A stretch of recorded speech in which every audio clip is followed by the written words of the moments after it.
Tractor ओलटी helper मृत्यु driver गुरुतर एभली अभावनीय घटना घटी कटक जिला सालेपुर थाना भीमदासपुर पंचायत भोराठारे मृत हेल्पर जनक हेले सालेपुर थाना जागुड़ाईपड़ा ग्रामर कालंदी भोई पुत्र आशीष भोई।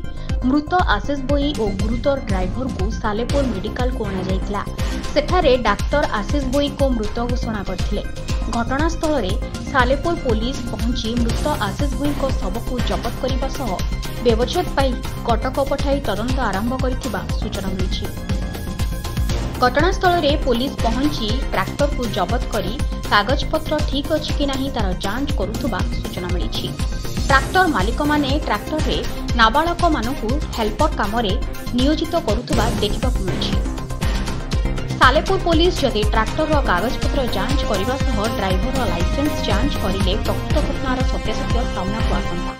नाबालक मानकु ट्रैक्टर भली विपदपूर्ण काम नियोजित करुवा मालिक मानक उपरे पुलिसर कड़ा कार्यानुष्ठान ग्रहण करा पई साधारण रे दाबी होईछि।